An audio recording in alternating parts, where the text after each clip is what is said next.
अस्सलाम वालेकुम व्यूअर्स, मैं हूं आपका होस्ट, आपका मेज़बान ज़फ़र खान, आपके अपने प्रोग्राम अनवीलिंग स्टार में। अल्लामा इकबाल का एक बहुत प्यारा सा शेर जो है वो याद आया कि ना समझोगे तो मिट जाओगे ऐ हिंदुस्तान वालों, ना समझोगे तो मिट जाओगे ऐ हिंदुस्तान वालों, तुम्हारी दास्तां तक ना होगी दास्तानों में। ये शेर आज का जो हम डेडिकेट कर रहे हैं, ये अपने स्टूडेंट्स, अपने तलबा, अपने बच्चों के लिए कर रहे हैं कि वो समझें अपने वक्त को, वो समझें अपने टाइम को, वो समझें उस वक्त की कदर को, क्योंकि उन्हीं से दास्तां बननी है, उन्हीं से सब कुछ होना है। अल्लामा इकबाल का इस प्यारे शेर से इसको समझने की कोशिश करें। आज के हमारे सेलिब्रिटी गेस्ट मोहम्मद हंजला और उनके साथ हमारी गेस्ट हैं, स्टूडेंट हैं उनकी सबाहत नाज। सबाहत माशाल्लाह जो है वो मेडिकल फील्ड से रिलेट करती हैं और आज हम जान पाते हैं कि जो एक गैप है जनरेशन का और उसके साथ जो प्रॉब्लम फेस होती है स्टूडेंट्स को टीचर्स के हवाले से, हम ऑलरेडी एक एपिसोड उसके ऊपर कर चुके हैं और हंजला को पहले भी हम तकलीफ दे चुके हैं, बुला चुके हैं इस प्रोग्राम के अंदर। मे बी कि शायद आज उन इश्यूज़ के पार नहीं, लेकिन बाकी इश्यूज़ के ऊपर हम इसको डिस्कस कर सकें एजुकेशन सिस्टम के हवाले से हमारे प्रोग्राम का मकसद। और हम पहले हंजला के पास चलते हैं। सॉरी आज once again we have called you for this episode. Actually we want to know कि एजुकेशन सिस्टम के हवाले से जो हमें प्रॉब्लम होती हैं और स्पेशली हमने मदऊ किया है हमारी प्यारी सी बच्ची सबाहत नाज। सबाहत कैसी हैं बेटा? ठीक है, तबीयत कैसी है? मेडिकल फील्ड के अंदर माशाल्लाह आप उसके स्टूडेंट हैं और एमकैट आई थिंक आप कर रही हैं जी, ठीक है। तो आपको क्या प्रॉब्लम फेस होती हैं, आप क्या समझती हैं, क्या क्या इश्यूज़ आते हैं?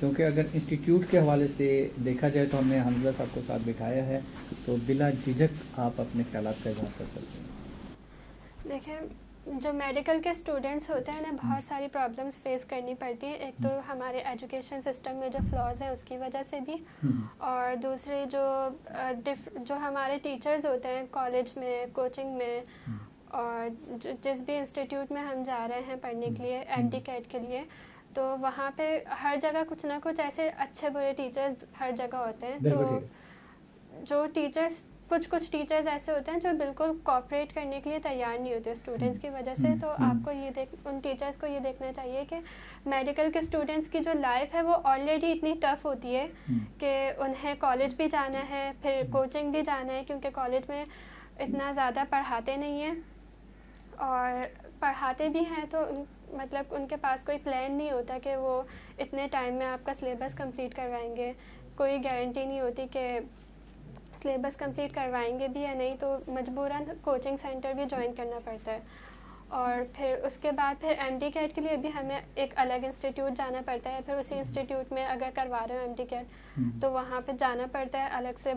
बहुत ज़्यादा लॉन्ग आवर्स हो जाते हैं स्टडी के, जिससे बहुत ज़्यादा थकन भी हो जाती है उसके बाद। लेकिन अगर स्टूडेंट में इतनी स्ट्रेंथ है, यूजुअली मेडिकल फील्ड में वही स्टूडेंट्स आते हैं, और आना भी उन्हीं को चाहिए कि जिनके अंदर इतनी स्ट्रेंथ हो, इतना स्टेमिना हो कि वो इतना ज़्यादा बर्डन अपने ऊपर बर्दाश्त कर सकें। लेकिन उसके बावजूद भी जैसे मैं थी, मुझे लगता था कि मैं सब कुछ कर लूँगी। मतलब मैट्रिक तक मैं बहुत अच्छा पढ़ती थी और मेरे स्कूल में भी हाईएस्ट परसेंटेज आई थी मेरी, और मैं 100% कॉन्फिडेंट थी कि मैं एमडी-कैट क्लियर कर लूँगी, मेरा एडमिशन हो जाएगा 1 गो में। बट अनफॉर्चुनेटली मेरे साथ मैं नहीं कर पाई। मैं इतनी ज़्यादा थकन का शिकार हो जाती थी कि उसके बाद घर पे जो मैं टाइम स्पेंड करती थी वो बस मैं आराम करती थी, मुझसे नहीं पढ़ा जाता था थकन की वजह से। हम क्या कहते हैं इस हवाले से? क्या जो टीचर्स हैं इनकी जो बेसिक कंप्लेंट नज़र आ रही है कि वो सिलेबस जो दिया हुआ होता है, जो सब्जेक्ट्स दिए हुए होते हैं पीरियड वाइज, एक्चुअली अगर मैंने भी बच्चों के सिलेबस देखे हैं मुख्तलिफ क्लासेस के लिहाज से कि जी जनवरी के अंदर ये होगा, फरवरी में ये होगा, मार्च में ये होगा, अप्रैल में होगा, उसको सिलेबस वाइज डिवाइड कर दिया जाता है, या उसको क्वार्टर वाइज अगर हम बोलें जिसमें जो है फर्स्ट क्वार्टर में ये पढ़ाया जाएगा, सेकेंड क्वार्टर में ये पढ़ाया जाएगा, थर्ड क्वार्टर में फिर जो पढ़ाया जाता है, फिर उसकी स्टडी के फिर एग्ज़ाम भी होते हैं जो सब एग्ज़ाम नियरली इंटरनल इंस्टीट्यूट अपने ले रहा होता है। बिल्कुल। तो उसमें इनकी कंप्लेंट ये है कि एग्ज़ाम तो ले लिए जाते हैं, ठीक है, क्वेश्चन आंसर के लिए जो टीचर खड़ा कर देता है, बट उसकी जो स्टडी है वो नहीं करा रहा होता। तो यानी कि जो सब्जेक्ट क्लास के अंदर पढ़ाए जाने चाहिए, जिस तरह स्टडी होनी चाहिए, वो नहीं हो पा रही होती। या वो एजुकेशन का जो सिलेबस है उसको वो कंप्लीट कराए बगैर एग्ज़ाम जो है वो देना पड़ जाता है। इस हवाले से क्या कहते हैं सर? इस हवाले से अगर मैं गुफ्तगू शुरू करूंगा तो बात बहुत ज़्यादा लंबी हो जाएगी, तो मैं कोशिश करूंगा थोड़ा सा इसको समराइज करें। जी सर, सबसे पहले तो मेरे नज़दीक जब कोई स्टूडेंट किसी इंस्टीट्यूट, किसी कॉलेजिएट, किसी भी कोचिंग सेंटर में जा रहा है जी उसे चाहिए कि वो उससे पहले उसकी कंप्लीट स्टडी करे कि वो कोचिंग सेंटर आया इस काबिल है भी या नहीं, कि हमें वहाँ जाना चाहिए या नहीं जाना चाहिए, और वहाँ की सूरत हाल पोजीशन क्या है, कि वहाँ से जो निकलने वाला स्टूडेंट है जिसने लास्ट ईयर पास आउट किया है वो उसके बारे में क्या कह रहा है। बच्चों को सबसे पहले और उनके पेरेंट्स को चाहिए कि इस चीज़ को टोटली स्टडी करें कि जिस जगह वो अपने बच्चे को भेज रहे हैं या जिस जगह स्टूडेंट खुद जा रहा है, क्योंकि जैसे हम थे हमारे दौर में हमारे साथ हमारे पेरेंट्स नहीं जाते थे, हम खुद जाते थे, तो हम कोचिंग की तरफ जाने से पहले उस कोचिंग को स्टडी करते थे कि वहाँ पर इन्वायरमेंट क्या है, वहाँ से निकलने वाला बच्चा वहाँ से सेटिस्फाई है या नहीं, वहाँ से निकलने वाले बच्चे, एक नहीं दो नहीं, वहाँ से निकलने वाले मेजॉरिटी बच्चे किस पोजीशन पे हैं कि वो क्या कह रहे हैं कि हाँ हमने कंप्लीशन की तरफ देखा, हमने जो है वो प्रॉपर प्रिपरेशन की, हमारे टीचर्स कोऑपरेटिव थे या नहीं थे। क्योंकि अमूमन ये होता है कि कोचिंग सेंटर प्राइवेट होते हैं और प्राइवेट आप क्या कहती हैं सबात, क्या आपने स्टडी किए बगैर एडमिशन लिया था? क्या उस कॉलेज को, उस इंस्टीट्यूट को आपने देख के बगैर एडमिशन लिया था? I don't think so. क्या ऐसा किया होगा आपने? मैंने काफ़ी रिनोड कॉलेज से पढ़ा है कराची के जी। और वहाँ पे बहुत क्वालिफाइड टीचर्स थे जो बहुत ज़्यादा अच्छा पढ़ाते थे, बट वहाँ का जो ओवरऑल सिस्टम है लाइक कोई चेक एंड बैलेंस नहीं है, ना टीचर्स के ऊपर ना स्टूडेंट्स के ऊपर। तो यू गॉट द पॉइंट ज़ल्फा, कि जो कंप्लेंट है एक्चुअली अगर उसको समझा जाए, मैंने अक्सर इंस्टीट्यूट को देखा है, अक्सर कोचिंग सेंटर, अक्सर कॉलेजेस को देखा है जिन्होंने अपने रैंक में हर कॉलेज, हर इंस्टीट्यूट अपने आप को नंबर 1 रैंकिंग दे रहा होता है। मुझे ये समझ में नहीं आती कि वो नंबर 1 रैंक हर एक को कैसे मिल सकता है, वो तो किसी एक को मिलना चाहिए। फिर हर एक ने अपनी परसेंटेज शो की होती है, स्टूडेंट्स की तस्वीरें लगाई होती हैं कि ये स्टूडेंट ने इस क्लास में इतने मार्क्स लिए, 90%, 95%, 96%। यार हमें तो आज तक 90% नहीं मिला, पता नहीं वो 95, 99% तक मैंने देखा कैसे ले ली, और उन्हें वो पिक्स कैसे लगा ली, वो रियल हैं, फेक हैं, गॉड नोज बेटर, या you know better because you are the proprietor of the institute. क्या वो सही होता है या वो फेक होता है, या इस तरह से कैसे बच्चे वेरीफाई करेंगे? उन स्टूडेंट्स की तो सिर्फ तस्वीर लगी है या नाम लिखा है, वो इंस्टीट्यूट से रिलेट करते हैं या नहीं है? बेटा आपने भी इस चीज को फेस किया होगा। ऐसा तो बिल्कुल भी नहीं है कि इंस्टीट्यूट्स जो हैं वो गलत इस्तेमाल करें कि बच्चों की शक्ल लगा दें, पिक्चर लगा दें और उनकी अपनी मर्जी से परसेंटेज। लेकिन हर इंस्टीट्यूट नंबर 1 रैंकिंग कैसे रख सकता है? नहीं, ऐसा नहीं है, क्योंकि कराची के टॉप इंस्टीट्यूट से पढ़ा है, तो वो जिनकी पिक्चर्स लगाते हैं वो बाकायदा मेरे फ्रेंड्स हैं। अच्छा। मेरी अपनी फ्रेंड ने जो है कराची में एमडी कैट में टॉप किया, हुई वो टॉप कर गई और आपको कंप्लेंट है, if I am not wrong, I am right? ऐसे ही है कि आपकी फ्रेंड्स जो थी वो टॉप कर गई, उनकी टिक्स भी लग गई और 90% से ऊपर चली गई, राइट? 90% से ऊपर नहीं, लेकिन टॉप कर लिया ना। लेकिन उस वक्त उनकी टीचर जो है उनके साथ कोऑपरेट कर रहे थे, स्टडी करा रहे थे, और वहाँ पर आपकी दोस्त को कंप्लेंट नहीं हुई, if I am not wrong? नहीं, मतलब एक जगह तो नहीं जाती ना मैं। अब जैसे मैं कॉलेज हमारा सेम है, अगर मेरा और मेरी दोस्त का, तो हमारा एमडी कैट का इंस्टीट्यूट अलग है, हमारा कोचिंग सेंटर अलग है। कंप्लेंट जो है आपको किसी भी इंस्टीट्यूट से अगर है, उन्हीं इंस्टीट्यूट से, उन्हीं एजुकेशन पहले मैं इदारे से आपकी कुलीग्स ने, आपकी दोस्तों ने पढ़ा है ना जी, ठीक है। लेकिन आपको जो कंप्लेंट टीचर्स के हवाले से है, क्या वो आपकी दोस्तों को भी है या सिर्फ आपको है? मेरा पॉइंट ये नहीं, वो सबको है, वो जनरली सबको होती है। हमजा, मैं एक्चुअली पॉइंट जो क्लिक कराना चाह रहा था, तो वो पॉइंट क्लियर हो गया कि वो सबको है कंप्लेंट, किसी एक को नहीं है टीचर्स के हवाले से। तो क्या कहते हैं कि क्या वाकई इस तरह की कंप्लेंट्स फेस होती है? इस पे एक चीज़ और भी कहूँगा कि स्टूडेंट्स ना एक जगह मिस्टेकन है कि वो एक साइड पे नहीं है। अब वो किसी इंस्टीट्यूट जा रहे हैं अपना इंटरमीडिएट कंप्लीट करने के लिए, सुबह में कॉलेज भी जा रहे हैं, कॉलेज में भी उनको कंप्लेंट्स आ रही हैं, कोचिंग साइड पे भी जा रहे हैं, फिर ऑन द अदर हैंड कि वो किसी और इंस्टीट्यूट या किसी और कोचिंग कैंपस जा रहे हैं एमडी कैट की तैयारी के लिए। सब फ्लो तो खराब हो रहा है ना जी, यही तो मसला है, चीजें तो डिस्टर्बेंस आ रही है ना। आप तो एक जगह तो रुके, ऐसा क्यों? यानी कि क्या वो एक ही सब्जेक्ट को आप 3 जगह स्टडी करते हैं? जी बिल्कुल, क्योंकि एक जगह सही से पढ़ाया ही नहीं जाता।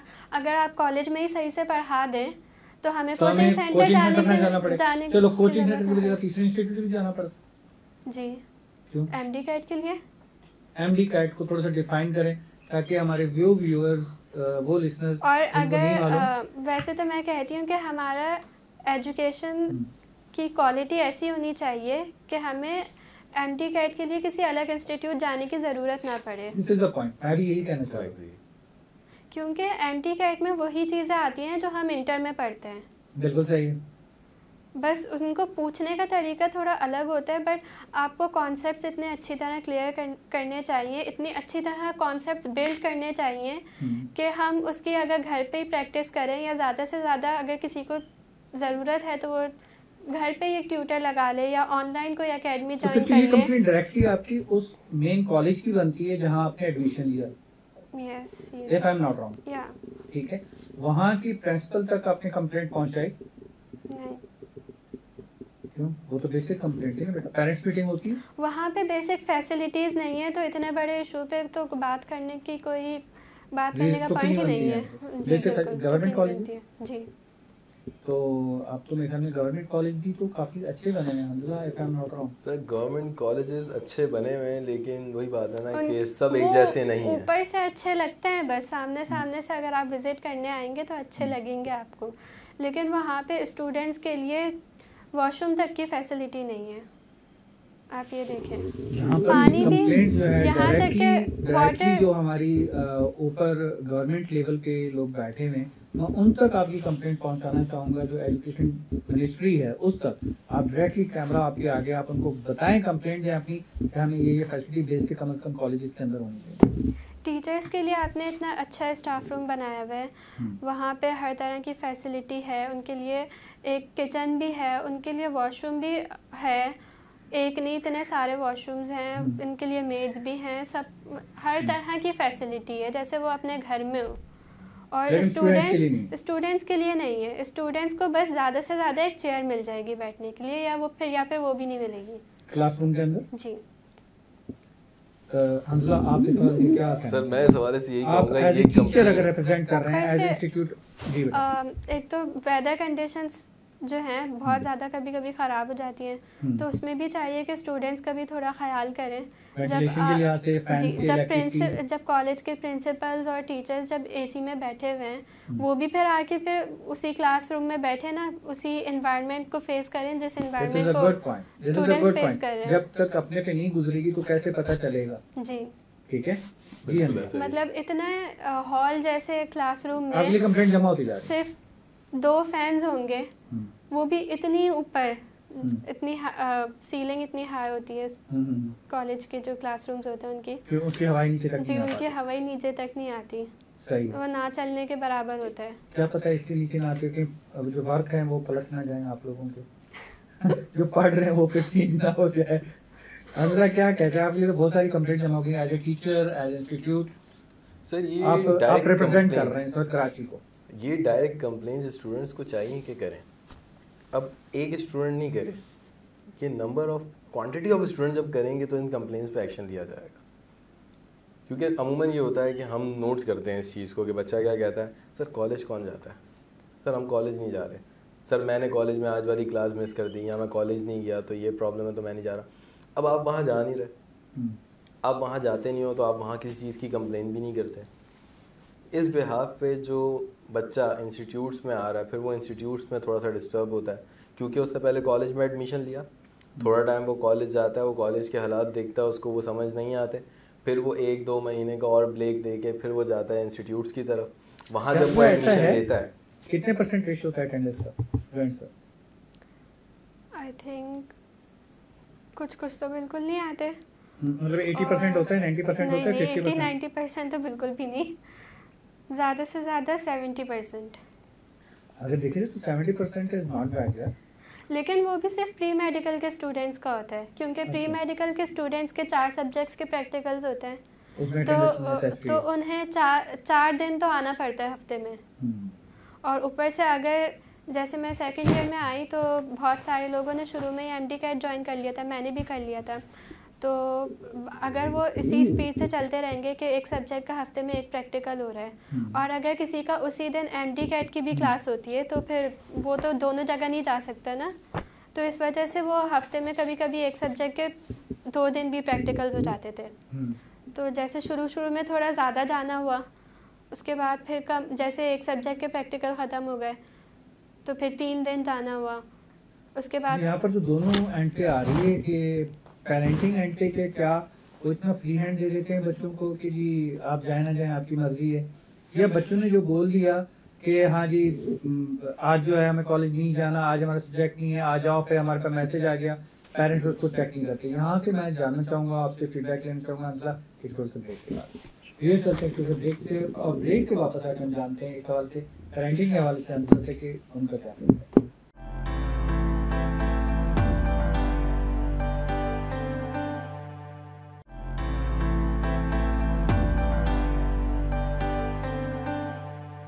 Welcome back viewers. जी सबात, हम जो डिस्कस कर रहे थे कि कंप्लेंट के हवाले से, जहाँ पर हंजला का कहना यह है कि जी पेरेंट्स कंप्लेंट ही नहीं करते, तो कैसे जाएगी जब प्रिंसिपल तक वो कंप्लेंट नहीं पहुँचेगी, जब एडमिशन के टाइम पे बच्चों से कहा नहीं जाएगा, जब पेरेंट्स मीटिंग में ये कंप्लेंट नहीं पहुँचाई जाएगी कि जी बच्चों की बेसिक नीड कैसे आप फुलफ़िल करेंगे, फैंस नहीं है, चेयर्स नहीं है बैठने के लिए, या टूटी हुई हैं, या डेस्क नहीं है, या इसी तरह से बल्कि अगर हम अपनी मेमोरी रिवाइज़ करें, हम तो फ़र्श पे बैठ के भी पढ़ लेते थे, हम तो उन स्टूडेंट्स में से थे। लेकिन आज के स्टूडेंट डेफिनेटली, आज का वो एरा चेंज हो चुका है। आजकल बच्चे जो है वो बगैर फॉर्म के गद्दे के सो नहीं सकते, ठीक है। हम तो वो फ़र्श के ऊपर भी सोने वाले हम लोग हैं, लेकिन वो चीज़ आप लोगों से हम एक्सपेक्ट भी नहीं करें ना हो सकती है। बेसिक नीड्स तो बेसिक नीड्स है ना, वॉशरूम नेसेसरी है किसी भी कॉलेज के लिए, और फीमेल कॉलेज के लिए, चाहे वो मेल कॉलेज भी क्यों ना हो, बट वेयर इज़ दैट, चाहे वो इंस्टीट्यूट हो, स्कूल हो, कुछ भी हो, वेयर इज़ दैट। क्या हंजला तो यहाँ बोल के बिल्कुल अपने आप को हैंड्स अप कर लिया कि जी उन्हें कंप्लेंट ही नहीं करी, पेरेंट्स कंप्लेंट ही नहीं कराते, तो हम क्या कर सकते हैं? नहीं, तो जैसे ये कह रहे हैं कि चारों साइड से लैकनेस है, लैकनेस अपनी जगह पर है, तो बात ये हो रही कि क्या ये कंप्लेंट्स आप लोगों ने पहुंचाई की तरफ से? यही चीज तो लैक कर रही है कि वो कंप्लेंट नहीं करते जाके। क्यों? उनको अपने बच्चे अजीज नहीं है? असल में पेरेंट्स भी थोड़े लापरवाह हैं आजकल के। कुछ होते हैं जो बहुत कंसर्न्ड होते हैं और कुछ होते हैं जो थोड़े केयरलेस होते हैं, मतलब अपने सुबह उठते हैं, जॉब पर जाते हैं, रात को आते हैं, सो जाते हैं, बस उनकी यही ज़िंदगी होती है, उनको अपने बच्चों का पता ही नहीं होता कुछ। अगर मैं आपसे आपके पेरेंट्स को पूछूं, आप क्या बोलेंगे? मेरे पेरेंट्स स्कूल तक काफी कंसर्न थे, उसके बाद भी कंसर्न थे। नहीं आज सच बोलना बेटा, आज सच बोलना। बिल्कुल, बहुत कंसर्न है मेरे पेरेंट्स। थे अभी थोड़ी देर पहले थे, रिकॉर्ड हो चुका है, निकल गया था। अच्छा, तो अभी भी हैं, बट हम ये वाला एपिसोड नहीं दिखाएंगे किसी को, डैडी को मम्मा को नहीं दिखाएंगे, नहीं भेजेंगे, आप सच सच बता दें। नहीं सच है ये, बिल्कुल अभी भी है, लेकिन मैंने वो लेवल नहीं है जो स्कूल का था। नहीं मैं बता रही हूँ अभी कि कॉलेज की पेरेंट्स टीचर मीटिंग में मेरे पेरेंट्स भी नहीं गए थे और मैंने उन्हें खुद ही मना किया था। अच्छा, क्योंकि मैंने अपने कॉलेज का हाल देखा हुआ था, क्या हाल है, और वहाँ पे पेरेंट्स टीचर मीटिंग में भी बहुत, आपकी जो फ्रेंड्स थी, जो आपके साथ आपकी कुलीग्स थी, आपके क्लासमेट्स थी, उन क्लासमेट्स ने भी, क्या उनके पेरेंट्स ने भी कंप्लेंट नहीं की? चलो कोई तो आया होगा ना क्लासमेट्स में से, किसी के पेरेंट्स तो आए होंगे, क्या किसी ने भी कंप्लेंट नहीं करी? नहीं, क्या उस कंप्लेंट्स का रिस्पांस मैं चाह रहा हूँ पूछना। मेरे ख्याल से उन्होंने कोई कंप्लेंट्स नहीं की, क्योंकि वो parents teacher meeting I think just a formality थी। फॉर्मेलिटी ही क्यों ना हो, पिक्चर्स वगैरह बना के उन्होंने फेसबुक पे अपलोड कर दी। इट्स वेरी स्ट्रेंज हंसला। और उसका क्या रिजल्ट निकला, पेरेंट्स टीचर मीटिंग का क्या डिस्कशन हुआ, कुछ नहीं पता। सर यहाँ पे तो फिर मैं वही बात करूँगा ना, पेरेंट्स की मैं बिल्कुल खामोशी आ गई मुझे, मेरे पास अल्फाज ही नहीं, स्पीचलेस हो गया हूँ मैं। जब स्टूडेंट आके बात खुद बता रहा है कि पेरेंट्स की लैकनेस है, तो बिल्कुल है सर, हम नोट डाउन कर रहे हैं, पेरेंट्स की 100% लैकनेस हम देख रहे हैं। हम पेरेंट्स को कॉल करते हैं, पेरेंट्स नहीं आते हैं। अगर हम बच्चे पर अगर तो होना कि हम कह रहे हैं स्टूडेंट को हमने कहा और उसने घर जाके नहीं बताया, तो वो एक अलग चीज़ हो जाती है। समटाइम ऐसा होता है कि हम पेरेंट्स को खुद बुला रहे हैं कि आप आएँ तो सही, ताकि हम आपको बताएं आपका बच्चा यहाँ कर क्या रहा है, सही जा रहा है, गलत जा रहा है, या उसने कहीं कुछ मिस किया है या कुछ ज़्यादा है उसके पास, हम आपको ये चीज़ डिस्कस करें आपके साथ, लेकिन पेरेंट्स नहीं आते। देखिए बच्चों का भी तो पेशेंट लेवल जो है वो कम हो चुका है ना, बहुत कम हो चुका है। वो भी तो नहीं सुनते ना टीचर्स की ना पेरेंट्स की। होती थी स्कूल में, मैं अपने पेरेंट्स को घसीट के ले जाती थी कि चलें चलें चलें, मैं भी चलूंगी आपके साथ, आप भी चलें। आज आपने सच बोला, अभी आपने सच बोला, बिल्कुल बहुत अच्छी बात है। और पेरेंट्स भी खुशी से जाते थे, हम भी खुशी। अभी आपने बोला कि घसीट के ले जाती थी, अब आप बोल रही हैं खुशी से जाते थे। अरे मतलब जैसे कि मैं कहती थी कि हाँ चलें, आप भी चलें, जैसे स्कूल मतलब एक एक्साइटमेंट होती थी। घसीट के ले जाना जबरदस्ती होता है, वैसे एक्साइटमेंट नहीं होती। नहीं, मेरा सेंस था कि एक्साइटमेंट में कि जैसे चले वो पहुंच गए, वहाँ पहुंच गए, ले गए, कॉलेज पहुंच गए, जैसे भी पहुंच गए, एक एक्साइटमेंट होती थी जाने की, क्योंकि स्कूल में भी बहुत अच्छा हमारा सिस्टम था। स्कूल से हम कॉलेज आ गए, स्कूल का सिस्टम अच्छा था। स्कूल का कॉलेज के अंदर पेरेंट्स गए मीटिंग में, कॉलेज के अंदर वो जाने को तैयार थे, लेकिन मैंने मना कर दिया था। आपकी जो दूसरी क्लासमेट्स थी, क्या उन्होंने कंप्लेंट की? क्या आप स्टूडेंट्स ने कभी कंप्लेंट की अपनी बेसिक नीड्स की? मेरे इतने बड़े सर्कल में सिर्फ एक दोस्त थी जिसको मैं जानती थी, उसके पेरेंट्स आए थे, उन्होंने कंप्लेंट की? किसी के नहीं आए, और उन्होंने भी आई डोंट थिंक कोई कंप्लेंट की होगी, क्योंकि बाकी जगह जो मैंने देखा है उसके पेरेंट्स बहुत ही आने को तैयार नहीं होते। नहीं, ऐसी बात नहीं कि आने को तैयार नहीं होते, आने को तो वो तैयार होंगे तभी आए थे, लेकिन जैसे कि उन्हें अपने बच्चों की बहुत ज़्यादा कोई फिक्र नहीं होती। फिक्र नहीं होती, मैं उसी पॉइंट पे आ रहा हूँ। आपकी क्लास में कितने स्टूडेंट थे बेटा? जिस दोस्त की पेरेंट आई थी ना, वो दोस्त मेरे साथ हर जगह, हर इंस्टीट्यूट में साथ थी, वो अपना आना जाना खुद करती थी। यही चीज मैं पूछना चाह रहा हूँ। खुद ही अपनी राइड बुक करवा रही है, उसके पेरेंट्स को पता ही नहीं है कि वो किसके साथ आ रही है, किसके साथ जा रही है। दिस इज द पॉइंट कि पेरेंट्स का कंसर्न जो है वो अब नहीं रहा, वो अब नहीं रहा। कि पेरेंट्स कितने concern. We are not talking about your parents, we are talking about for the everyone. जितनी भी आप बच्चियां हैं उनके पेरेंट्स, उनका कंसर्न रेशो क्या रह गया है अपने बच्चों के लिए, अपने बच्चों के साथ। यूर स्पीकिंग ट्रूथ, आप बिल्कुल सही कह रही हैं, सही पॉइंट रेज कर रही हैं कि पेरेंट्स को परवाह नहीं है कि बच्ची राइड कर रही है, कहीं जा रही है, कहीं आ रही है, क्या कर रही है। आपको ऐसी कंप्लेंट्स मिलती हैं? सर बिल्कुल। क्या होता है, क्या पेरेंट्स कंप्लेंट देते हैं ऐसी? अच्छा, पेरेंट्स की साइड से वही है कि अगर आपके पास 100 स्टूडेंट हैं तो कोई एक या दो पेरेंट ऐसे होंगे जिन्होंने आके कभी कोई कंप्लेन कर दी। इट्स वेरी स्ट्रेंज, क्या जब तक बच्चे स्कूल में होते हैं, जब किड्स लाइफ में होते हैं, किड्स लाइफ से क्लास 5 को क्रॉस किया तो क्या बच्चे इंडिपेंडेंट हो गए सारे? सब मेरे ख्याल से तो ऐसे ही है बेटा। उसके बाद पेरेंट्स का कंसर्न खत्म है कि बच्चे बड़े हो गए, खुद ही जा रहे हैं, खुद ही वैन आ रही है, खुद ही ऑटो करा रहे हैं, खुद ही वापस आ रहे हैं, क्या पढ़ रहे हैं क्या नहीं पढ़ रहे, वो बस माँ बाप का ये कि हमने फीस दे तो दी। इवन दो ऐसा भी होता है कि पेरेंट्स आते नहीं है बच्चों के साथ एडमिशन के टाइम पे भी। हमने तो पूरा साल बहुत सारे बच्चों के पेरेंट्स को कभी देखा ही नहीं है। साल गुजरने के बाद सर्टिफिकेट बच्चा एक देकर चला गया, हमें तब भी नहीं पता उसके पेरेंट्स कभी नहीं आए। ऐसा भी होता है, पेरेंट्स का कंसर्न बहुत ज़्यादा कम हो चुका है। हंसला, यहाँ पर मैं रिक्वेस्ट करूँगा कि आप अपने स्टूडेंट्स के पेरेंट्स को मेरे प्रोग्राम में बुलाएं। मैं उनसे पूछना चाहूँगा कि भाई क्यों, वजह क्या है। जब ये स्कूल लाइफ तक थे, क्लास 1 में थे, क्लास 4 में थे, क्लास 3 में थे, तो आप लोग भाग भाग के जाते थे, पिक एंड ड्रॉप दे रहे होते कि छोटा बच्चा है, मासूम बच्चा है। वो बच्चा मासूम है, उसको बिगाड़ने वाले भी तो फिर आप ही है ना, कि आपने उसके एल्डर होने की एज के अंदर क्यों उनको छोड़ दिया इंडिपेंडेंट? आपने क्यों केयर नहीं करी? आपने क्यों नहीं देखा उनका मोबाइल पे पासवर्ड लगे, कभी मोबाइल उनका क्यों नहीं चेक किया कि बच्चे देख क्या रहे हैं, बच्चे बात किससे कर रहे हैं, क्या हो रहा है? लेकिन ये भी तो एक मसला है कि बच्चों से आप मोबाइल लेके जरा पासवर्ड खोल के दिखा दें, बच्चे ये तो प्राइवेसी है, ये तो हमारा पर्सनल है। व्हाट इज दिस यार? क्यों? कम्युनिकेशन गैप किसके साथ? औलाद का माँ बाप के साथ बिल्कुल है। बाकी बचा क्या है फिर? आप बताएं, आप औलाद हैं। मेरे मोबाइल पे आज तक पासवर्ड नहीं लगा था। सिर्फ जब मैं कॉलेज जाती थी तो मेरे पेरेंट्स ने खुद कहा कि भाई पासवर्ड लगा लो इसके ऊपर। क्यों? क्योंकि जाहिर सी बात है किसी और के हाथ ना लगे मेरा मोबाइल। वो तो मोबाइल की सिक्योरिटी हो गई, ठीक है। लेकिन हम अगर आप रिप्रेजेंट कर रही हैं बेटा, एक आप स्टूडेंट्स को रिप्रेजेंट कर रही हैं। मैं एज ए स्टूडेंट अगर आप देखूं तो क्या ऐसी आपकी कितनी क्लासमेट होंगी, कितनी आपकी स्टूडेंट्स होंगी जिसमें आप कह सकती हैं कि हाँ ऐसा होता है कि वो मोबाइल जो है उनके पेरेंट्स नहीं देख सकते? ऐसा होता है, काफ़ी होता है, आजकल हो रहा है। क्यों हो रहा है?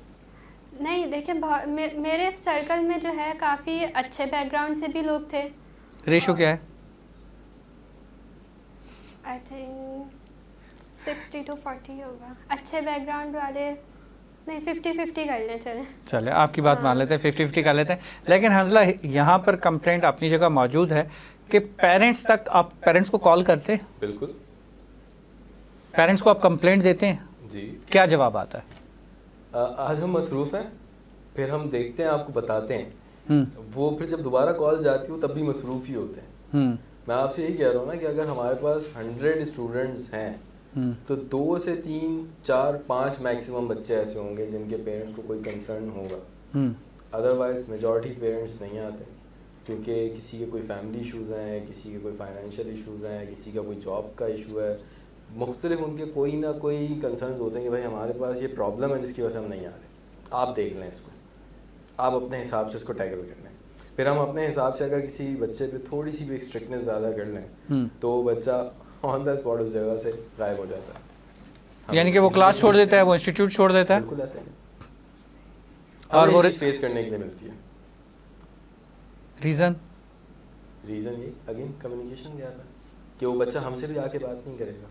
उसने अपने दोस्त को बता दिया कि भाई वो सर ने मेरे पर गुस्सा किया था तो इसलिए मैंने छोड़ दिया। आप क्या कहती हैं अपना सवाल इस हवाले से कि क्यों, क्या ऐसा है? क्योंकि आप रिप्रेजेंट कर रही हैं आज की जनरेशन को, आज की जनरेशन के अंदर ये गैप क्यों है? पेरेंट्स का गैप भी है तो क्यों है? देखिए आजकल एक तो इन्फ्लेशन बहुत ज़्यादा है तो इस वजह से पेरेंट्स के ऊपर भी बर्डन होता है कि उन्हें इतनी भारी फीस देनी है। तो और आजकल तो ज़्यादातर पेरेंट्स को मैंने देखा है कि दोनों पेरेंट्स ही यूजुअली जॉब पे जाते हैं, तो इस वजह से भी वो इतनी ज़्यादा टेंशन नहीं दे पाते अपने बच्चों को। और फिर बच्चे तो बच्चे हैं, उनके पास एक तो इतनी बड़ी डिस्ट्रैक्शन है मोबाइल की फॉर्म में, तो जाहिर सी बात है जब उनको अटेंशन नहीं मिलेगी तो वो तो इजीली डिस्ट्रैक्ट होंगे। तो मोबाइल की जो अटेंशन है वो तो सबके लिए है। अगर घर के अंदर 4 अफराद हैं तो हर एक के हाथ में एक मोबाइल होता है। हम सारा ब्लेम कभी सोशल मीडिया पे डाल देते हैं। लास्ट एपिसोड हंजला के साथ उन्होंने सोशल मीडिया पे डाल दिया, आज आपने मोबाइल पे डाल दिया। हम उस गैप को, उस चीज़ को ख़त्म कैसे कर सकते हैं? हम तो इस मसले के हल के लिए बैठे, हम इस चीज़ का सोल्यूशन, मसला हल करने के लिए बैठे। वो कहते हैं ना कि हमारा काम है तबलीग करना, जहाँ तक हमारी आवाज़ पहुँच जाए, और उसमें अगर कोई 1% लोग भी उस बात को समझ लेते हैं तो हमारा फ़र्ज़ अदा हो गया। हम इस पर्पज़ से बैठे हैं। देखिए जैसे एक और मसला बहुत बड़ा हुआ था कॉलेज में मेरे, कि जैसे एमडी कैट और कॉलेज सेकंड ईयर एक साथ साथ चलते हैं, तो अब कुछ बच्चों की क्लासेस जो है क्लैश कर रही थी कि एक ही दिन उनका एमडी कैट भी है और एक ही दिन उनका कॉलेज में प्रैक्टिकल भी है। सही है। तो अब वो कॉलेज के टीचर से बात कर रहे हैं कि हमारा बैच चेंज कर दें, हमें दूसरे ग्रुप में डाल दें। तो कॉलेज के टीचर्स उनके ऊपर गुस्सा कर रहे हैं कि हम क्यों आपको दूसरे ग्रुप में डालें, हम नहीं चेंज कर सकते, आप जाके अपना एमडी कैट का बैच चेंज करवा लें। अगर देखा जाए तो वो कॉलेज है, कॉलेज इनिशियल लेवल पे और प्रायोरिटी पे है। नहीं, if I am not wrong, जो इंस्टीट्यूट है वो प्राइवेट है जी, ठीक है। और फिर प्राइवेट इंस्टीट्यूट में भी अगर हम जाके बैच रिक्वेस्ट देते हैं जाएं तो इट्स नॉट पॉसिबल, क्योंकि हर बैच की एक फिक्स सीट्स होती हैं। वो सीट्स फिल्ड हो जाती हैं तो उसके बाद ही नेक्स्ट बैच स्टार्ट होता है। सही है। तो आप एक ही दफ़ा एडमिशन ले सकते हैं, उसके बाद बहुत बाद में जाके थोड़ी बहुत एडजस्टमेंट हो जाती है, लेकिन शुरू में इतने सारे स्टूडेंट्स के साथ प्रॉब्लम आ रही होती है तो फिर वो ये तो बेटा वो होगी ना जो वहाँ पर हमें प्रॉब्लम फेस हो रही है। हम बात कर रहे थे कि जो एक गैप आ रहा है ना, मैं इस मामले में बहुत लकी थी कि मेरी कोई क्लास क्लैश नहीं कर रही थी। That's good that. लेकिन मेरा पॉइंट ये है कि जो गैप आ रहा है पेरेंट्स का और बच्चों का, जो गैप आ रहा है वो कैसे ख़त्म होगा? जिस तरह से हंजला ने बताया कि जी वही गैप आ रहा है, आपने बताया वही गैप है, उन्होंने लास्ट एपिसोड में सोशल मीडिया पे डाल दिया था, आज आपने मोबाइल पे डाल दिया, बात तो एक ही है, ठीक है। पेरेंट्स का, बच्चों का या टीचर्स का जो गैप है वो क्यों है? क्योंकि मैंने तो नहीं देखा कि टीचर्स जो है वो अपना मोबाइल हाथ में रख के क्लास पढ़ा रहे हो, मैंने नहीं देखा, ठीक है। वो अपना मोबाइल या तो रख के आएंगे, या पॉकेट में होगा, या साइलेंट पे होगा, या ऑफ होगा, if I am not wrong. लेकिन मैंने स्टूडेंट्स को नहीं देखा कि वो मोबाइल उनके पास ना हो, ऑन ना हो, या क्लास के बीच में भी मोबाइल चेक ना करते हो, मैंने नहीं देखा। ये तो एक रियलिटी है। नहीं, सारे स्टूडेंट्स ऐसे नहीं होते। मैं सबकी बात नहीं कर रहा। अगर किसी, वो कहते हैं ना कि एक मछली पूरे तालाब को गंदा करती है, अगर किसी एक स्टूडेंट ने भी ऐसा कर दिया तो कहलाएगा तो स्टूडेंट ही ना। आज अगर आप स्टूडेंट को रिप्रेजेंट कर रही हैं तो मैं तो आपको एज ए सब स्टूडेंट के अगेंस्ट ले रहा हूँ ना। अगर वो आज टीचर को रिप्रेजेंट कर रहे हैं किसी एक इंस्टीट्यूट से, मैं तो उनको सारे टीचर्स के पॉइंट ऑफ व्यू से बात कर रहा हूँ। मैं तो ये कह रहा हूँ कि ऐसा क्यों है, उसका सोल्यूशन क्या है, आप क्या कहते हैं, आप आजकल की जनरेशन से है, आपके ख्याल में इसका हल क्या है, क्या किया जाए? Because of the lack of concern कैसे क्रिएट होगा, कैसे होगा? पेरेंट्स का कंसर्न क्यों नहीं है, ये तो पेरेंट्स ही बता सकते हैं। वही चीज़ आ गई, मैंने आपसे कहा था कि मुझे एक एपिसोड में पेरेंट्स चाहिए होंगे। हाँ, मेरे ख्याल से पेरेंट्स को थोड़ा डरा देना चाहिए। क्या कर क्या रहे हो आप लोग अपने बच्चों के साथ? सिर्फ पैसा कमाना ही सब कुछ नहीं है। बैठो तो सही, अपने बच्चे से बात तो करो, वो कर क्या रहा है। पूरे दिन के बाद अगर तुम 15-20 मिनट आधा घंटा अपने बच्चे को नहीं दे पा रहे तो यार तुम कर क्या रहे हो? और बच्चे को भी चाहिए कि जाके अपने पेरेंट्स से बात करें, उनको शेयर करें, बताएं भाई मैंने पूरा दिन ये सारी चीज़ें की हैं। एक कम्युनिकेशन गैप जब तक ख़त्म नहीं होगा तब तक ये सारी की सारी चीज़ें राइट डाउन नहीं होंगी, सही तरह से अपनी जगह पे नहीं आएंगी। क्या बच्चों के पास इतना टाइम होता है कि वो अपना पूरा दिन की सारी स्टोरी जाके माँ बाप को सुनाए और माँ बाप सुन लें खामोशी से? बिल्कुल होता है। वो अपने मोबाइल से इतना फ्री हो जाते हैं। मैं उसी पे आने वाली थी कि जी स्टार प्लस से टाइम मिल जाता है, एक ड्रामों से टाइम मिल जाता है। जो टाइम मोबाइल पे स्पेंड करते हैं वही टाइम अपने पेरेंट्स के साथ स्पेंड करना चाहिए। यहाँ पे मैं मज़ीद डिटेल में आपसे जानूंगा, लेकिन एक छोटे से ब्रेक के बाद, लेकिन मज़ीद डिटेल में जानूंगा। ये चलते हैं एक छोटे से ब्रेक की तरफ। वापस आके यहाँ से जो है हम जानते हैं सबात से, सबात का क्या फीडबैक है। सबात कहीं ना कहीं अपने स्टूडेंट्स को कवर कर रही हैं, और लेकिन हंसला जो है ऑनेस्टली हर चीज़ को ओपन कर रही हैं, क्योंकि उनके ऊपर कोई बात आ नहीं पा रही, लेकिन फिर भी हम कोशिश करते हैं पूरी। Thank you so much.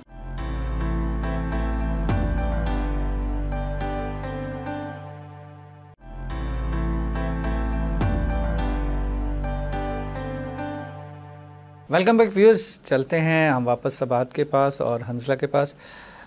सबात, आपने पूरी कोशिश की स्टूडेंट्स को कवर करने की, लेकिन मेरा point of view once again वही है कि जो पेरेंट्स इस चीज़ को कैसे मैनेज करेंगे, अपने मोबाइल को कैसे छोड़ेंगे, उसका तरीक़ाकार क्या होगा कि वो मोबाइल को साइड पे रखें, अपने ड्रामे को साइड पे रखें और अपने बच्चे को टाइम दें?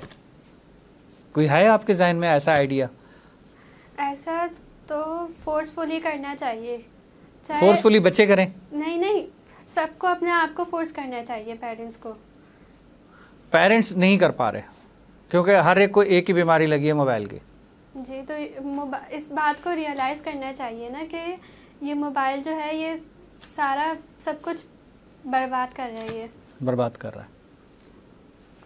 हंसला, आप क्या कहते हैं? सब कुछ बर्बाद नहीं कर रहा, हमारे बिजनेसेस सेल फोन पे चल रहे होते हैं, तो मैं ये नहीं कहूँगा कि सब कुछ बर्बाद कर रहा है। हाँ, इसको मैं ये ज़रूर कहूँगा सर, मैं पूरा ऑफिस इसी से चला रहा हूँ, तो मैं कैसे कह रहा हूँ बर्बाद कर रहा है?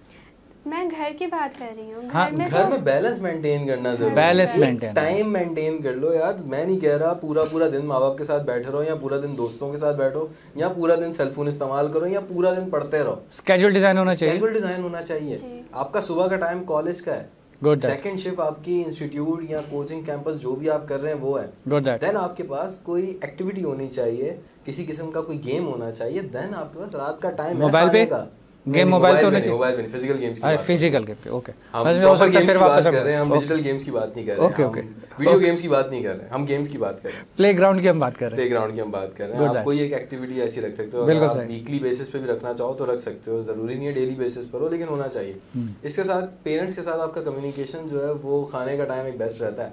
गुड, आप रख सकते हैं। गुड। लेकिन हम यहाँ पे ये भी नोट करते हैं कि वो खाना जो है वो कोई बंदा रात को 12 बजे खा रहा है, कोई 2 बजे खा रहा है, कोई 8 बजे खा रहा है, कोई 9 बजे खा रहा है, सब अपने स्केड्यूल के हिसाब से चल रहा है। बहुत प्यारी बात की हंसला आपने। किसी भी किस्म की कम्युनिकेशन नहीं है, बैलेंस नहीं है लाइफ के अंदर। ना नाश्ते की टेबल पे सब साथ होते हैं, बिल्कुल कभी नहीं होता। ना रात के खाने पे साथ होते हैं, और संडे का दिन होता है तो चूंकि जो बड़े बूढ़े होते हैं उन्हें सुबह खाना होता है, और जो जनरेशन होती है वो सो रही होती है, क्योंकि पूरा हफ्ता काम करके थक गए। जी, मेरे घर में भी ऐसे ही है।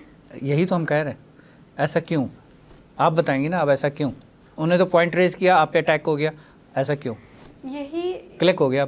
जो मैंने शुरू में वजह बताई थी कि स्टूडेंट्स को इतनी ज़्यादा जगह जाना पड़ता है। क्या कोशिश की आपने या पेरेंट्स ने कि एक साथ खाने की टेबल पे हम सब साथ बैठे संडे को भी? कोशिश करते हैं, कभी कभी हो भी जाते हैं, कभी कभी कामयाबी होती है। वो कंटिन्यू क्यों नहीं हो पा रही? उसकी रीज़न क्या है? उसकी रीज़न यही है, क्या लेट नाइट सिटिंग है? क्या लेट नाइट वो है जागने की वजह से? जी, ये भी है reason, one of the reasons. अगर स्टडी के लिए फिर तो समझ में आता है, अगर स्टडी के लिए नहीं है, जस्ट स्क्रॉलिंग है या कुछ और है, तो फिर समझ में नहीं आता। मैं तो यूजुअली स्टडी के लिए ही जागती हूँ, लेकिन बहुत ज़्यादा देर तक नहीं, ज़्यादा से ज़्यादा 1 बजे तक एक्सेप्टेबल है। आप क्या कहते हैं अंजला इस हवाले से? वही बात है ना, 5 उंगलियां बराबर नहीं है। अगर सारे स्टूडेंट्स हैं तो हमें मेजॉरिटी हमारे स्टूडेंट्स जो हैं वो रात में 12-1 बजे पोस्ट करते हुए भी नज़र आ रहे हैं, स्नैप स्ट्रीक्स पे भी नज़र आ रहे हैं, दोस्तों के साथ घूम रहे हैं, कुछ भी कर रहे हैं। XYZ लड़कों की बात हो रही है यहाँ पे, क्योंकि लड़कियाँ तो अक्सर अमूमन रात को 12-1 बजे बाहर नहीं होती। फीमेल्स की साइड से भी होता है कि आप जो है वो बैठे हुए इंस्टाग्राम स्क्रॉल कर रहे हो, आपकी पोस्ट आ रही हैं, आपके कमेंट्स आ रहे हैं, साथ साथ हो सकता है स्टडी भी आपकी चल रही है। लेकिन अगेन क्या ये स्टडी का टाइम है? सवाल ये बढ़ता है कि क्या रात को 12-1 बजे आपका स्टडी का टाइम है? आपको अपना फ्लो खुद मेंटेन करना है, आपको सही वैलिड जगहों को खुद ज्वाइन करना है। आप अगर बात कर रहे हैं कि इतनी सारी चीज़ें नहीं हो पा रही, तो जो करंटली होना चाहिए आपका फोकस उस पर होना चाहिए। अगर आपको कॉलेज से रिस्पांस नहीं मिल रहा तो आप कॉलेज नहीं जाओगे, या तो आप उसके लिए जो है वो एक ग्रुप बनाओ, सब मिलके एप्लीकेशंस दो कि भाई हमारे हमारे आप सॉर्ट करें, ताकि हमें बिला वजह किसी इंस्टीट्यूट या किसी कोचिंग कैंपस जाके इस चीज़ के एक्स्ट्रा पैसे ना देने पड़े। आपको MD-CAT का प्रॉब्लम आ रहा है, आप बहुत अच्छी तरह जानते हैं कि आपके कॉलेजेस के प्रोफेसर इतने कैपेबल हैं कि वो आपको इसकी तैयारी करवा सकते हैं। तो आपको चाहिए आप इस चीज़ की एप्लीकेशन रेज करेंगे, भाई आप हमें कॉलेजेस में ये चीज़ करवाएं। हमारा कॉलेज में सुबह 8 या 9 बजे से लेके दोपहर को 12-1 या 2 बजे तक का जो टाइम पीरियड है या टाइम फ्रेम है, आप उसमें हमारी सारी चीज़ें कवर करवाएं, ताकि हम एडिशनल स्टडी के लिए अगर किसी कोचिंग कैंपस जा रहे हैं तो एटलीस्ट हमें MD-CAT वगैरह के लिए ना जाना पड़े, या इवन आप हमें इतनी अच्छी प्रिपरेशन करवाएं कि हमें कोचिंग भी ना शायद ना जाना पड़े। फिर इनको बच्चों को टाइम मिल जाएगा अपनी एडिशनल स्टडी का, जो कि डे टाइम में कर सकते हैं, फिर ये फैमिली टाइम भी दे सकते हैं, फिर ये चाहे तो सोशल मीडिया को भी टाइम दे सकते हैं, एक्स्ट्रा करिकुलर एक्टिविटीज़ भी कर सकते हैं, स्पोर्ट्स ज्वाइन कर सकते हैं, फिजिकल एक्टिविटीज़ की तरफ भी जा सकते हैं।